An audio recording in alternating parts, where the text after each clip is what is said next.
ये बात उस वक्त की है जब मैं छोटा ही हुआ करता था।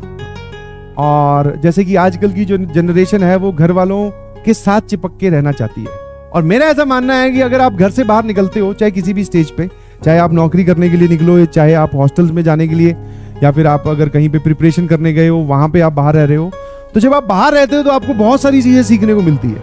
क्योंकि हम घर पे होते हैं तो क्या हमारी टेंडेंसी होती है, हमारे एक इशारे पे हमारे घर के काम या फिर जो हमारे पेरेंट्स है वो हमारी सारी बातें मानकर सारी चीजें हमारे लिए कर देते हैं। तो उस वजह से हमें ये लगता है या ये लगना शुरू हो जाता है कि दुनिया जो है वो इतनी ही आसान है। नहीं जी, जब आप घर से बाहर निकलोगे तो आपको बहुत सारी चीजें सीखने को, समझने को, झेलने को मिलेंगी कि अच्छा ऐसा भी होता है, अच्छा ये भी चीज है। हर चीज आप रिक्वेस्ट करो आपको मिल जाए, ऐसा नहीं होता है। What I am trying to convey is कि हॉस्टल लाइफ जो है वो हमेशा ही बहुत अमेजिंग रहती है। स्कूल में ऐसा होता है कि जब मैं स्कूल में हॉस्टल में मुझे छोड़ा गया तब उम्र थोड़ी छोटी ही थी मेरी, ठीक है, इतनी छोटी कि आप ऐसे समझो कि जस्ट बस ब्रश करना सीखा ही था, ब्रश करना सीखा ही था, समझ में आया। तो तब से हॉस्टल में रह रहे हैं और उसका बड़ा फायदा मिला। आई एम नॉट, मतलब पहले ऐसा होता था जब छोड़ के आ रहे हैं तो रो रहे हैं, कार में पिताजी लेके जा रहे हैं हॉस्टल तक तो रोते हुए जा रहे हैं कि नहीं जाऊंगा, मुझे नहीं रहना है, आप अपने पास ही रख लो, काहे मुझे हॉस्टल में छोड़ के आ रहे हो, वहां पर ऐसा क्या है, मैं घर पे ही पढ़ लूंगा, 90% नंबर लाके दिखा दूंगा, क्यों क्यों क्यों।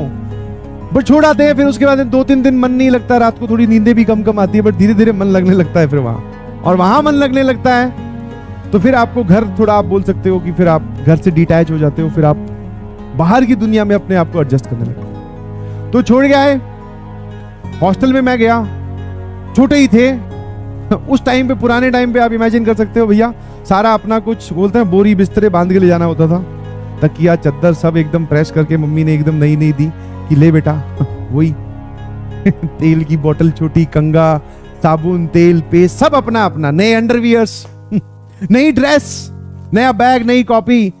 एक वही चीज होती है जो आपको स्कूल जाने की तरफ अट्रैक्ट करती है, बाकी सब चीजें तो डिस्ट्रैक्ट ही करती हैं। ये भैया काहे छोड़ के आ रहे हो यार क्यों ऐसे मेरे साथ जुल्म कर रहे हो।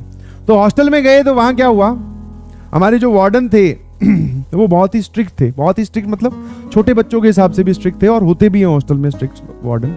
स्कूल की बात कर रहा हूं जब मैं छोटा हुआ करता था, ठीक है। तो वहां लेके गए, ठीक है, तो रूल समझा दिए गए। पहले दिन तो बहुत प्यार से बात करते हैं जब पेरेंट्स छोड़ने आते हैं, हाँ हाँ जी आपका बच्चा ही हमारा बच्चा है, हम इसका बहुत ध्यान रखेंगे, कोई बात नहीं, हम इसको ध्यान रखेंगे अच्छे से, कोई दिक्कत नहीं है। इसको खाने में, घर वाले तो बेचारे बोलेंगे ही, उनको क्या पता हॉस्टल में क्या होता है, इसको खाने में ना ये बैंगन की सब्जी नहीं खाता है, ये कद्दू नहीं खाता, इसको मत खिलाना। वो बोले हाँ हाँ हाँ, इसको हम शाही पनीर लबाबदार, ठीक है, काजू करी ये सब खिलाएंगे। तो वहां पे वो वादे होते हैं। तो ऐसे ही कुछ वादे पिताजी से भी किए गए होंगे कि हाँ भाई छोड़ जाओ, कोई दिक्कत नहीं है, कोई परेशानी नहीं होगी। तो भैया पहला ही दिन था, दोपहर में से छोड़ गए थे, और वो मैं रो ही रहा था तब तक, इतने में सीधा सीटी बजने का इशारा हुआ। आसपास बेड पे जो लोग बैठे थे नए नए सहमे हुए मेरे जैसे ही, वो उठ के चलने लगे।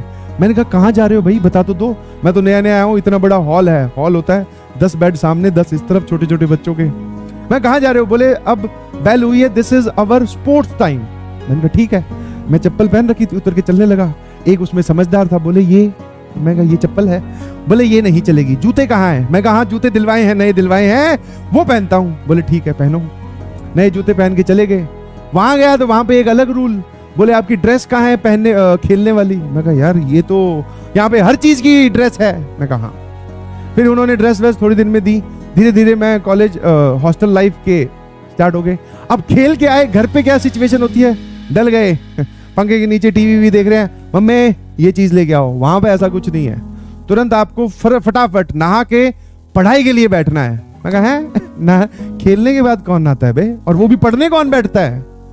वो बोले कि अब नहाओ और पढ़ने बैठो। मैंने कहा यार बहुत ज्यादा, पढ़ते पढ़ते ही आंसू आ जा रहे हैं। अब की बार पढ़ाई की वजह से आंसू आ रहे थे, याद की वजह से नहीं।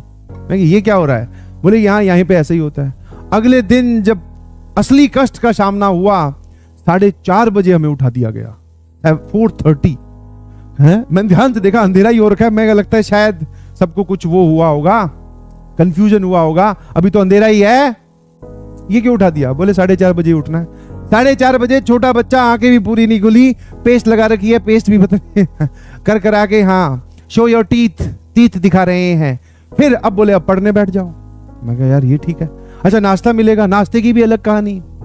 घर पे थे तो शायद तब उस टाइम पे हमारे पास वो गाय जो है उसका दूध आया करता था प्योर, तो वो दूध पीने की आदत थी। वैसे भी छोटे बच्चे दूध नहीं पीते, तो नहीं पीते थे दूध। वहां पर कंपलसरी था, हर चीज आपको कर करके दिखानी है।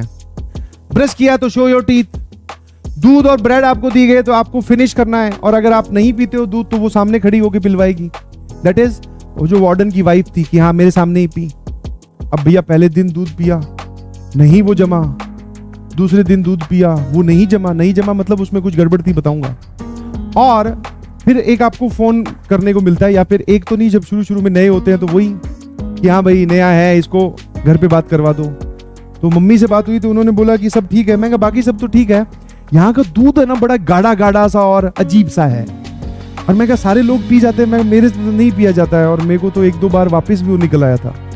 वो बोले कि कोई बात नहीं, होता होगा ऐसा, अपने तूने यहाँ पे गाय का दूध पिया प्योर, वहां पे हो सकता है वो पैकेट वाला दूध होगा, थैली वाला दूध होगा। मैंने कहा ठीक है भाई ऐसा होगा। 2-3 दिन पिया। चौथे 5वें दिन जो हमारे मतलब मैं तो छोटा था, तो जो बड़े भैया थे उन्होंने बोला कि ये जो दूध आप हमें सुबह सुबह पिलाते हो ये कहाँ रखते हो? बोले इस फ्रिज में। उस फ्रिज को देखा, वो फ्रिज ही ऑफ था। फ्रिज ऑफ था मतलब रात को दूध लाके रख दिया जाता था, वो रात को दूध फट जाता था, ठीक है। और फटने के बाद में वो पूरी तरीके से पनीर नहीं बनता, थोड़ा थोड़ा गाढ़ा गाढ़ा रहता था, और वही दूध।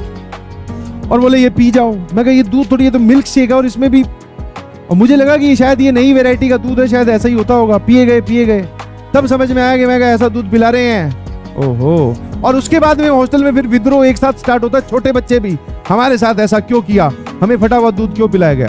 कोई बात नहीं, बोले कुछ नहीं, अगले दिन से सही दूध पिला देंगे। फ्रिज सही करवाया, अगले दिन जो दूध पिलाया वो भी वैसा ही था। और उसमें भी वो पीने के बाद में बोले ये शो करो गिलास फिनिश है क्या? मैं कहा हाँ फिनिश है, सारा अंदर है। फिर तुरंत बाथरूम में जाके, कई बार तो ऐसा होता है जैसे ही मैडम इधर उधर हुई, ठीक है, वहीं पे खड़े हो गए, टूटी चला दी, बोले ये दूध गया पानी में, ठीक है। ब्रेड भी किसी को पकड़ा दी, बोले तू खा ले, कोई दिक्कत नहीं। ऐसे ही घूम रहे हैं 12-1 बजे तक, 2 बजे तक, जब तक रिसेस नहीं होती, इंटरवल नहीं होता, बिना खाए पिए ठीक है। तो ये सब जो इंसिडेंट आपके साथ होते हैं ये आपको बहुत सारी चीजें सिखाते हैं। हाँ, और छोटे से आप इमेजिन करो, घर पे सारी चीज मम्मी आपको करके देती हैं, वहां पे आपको एक कमांड मिलती है कि आप जब बाथरूम में, एक तो रोज नहाना है, चेक होगा नहाए हो कि नहीं नहाए हो। उसका इलाज हमने थोड़े दिन में ढूंढ लिया था। अच्छा ये सिर्फ छोटे छोटे बच्चों के ही चेक होते हैं, बड़े बच्चों को ही नहीं चेक करता कि नहाए हो कि नहीं नहाए हो। उनका फिर अलग एक रैपो बिल्ड हो जाता है, ठीक है। तो भैया आप नहाए हो? बोले आपका अंडरवियर कहाँ है जो आप धो के आए हो? मैं कहा है दिमाग खराब है तेरा? मैं कहा वो तो अंदर ही टंगा हुआ है। बोले वो कौन धोएगा? मैं कहा तू धो लेना अपने को तो नहीं। बोले वो भी जाओ और धो के आओ। अब छोटे बच्चे कैसे अंडरवियर धो रहे, पकड़ा अंडरवियर, टूटी चलाई उसके नीचे निचोड़ के, मैं कहा ये धो दिया चल। और नहाने का इलाज सर्दी में भी वो तो 4:30 बजे उठाकर 5-6 बजे बोले नहा लो। मैं कहा यार ये लोग जो है ना, ये लगता है जिंदगी जीने नहीं देंगे। उसके बाद में फिर इलाज ढूंढा, क्या?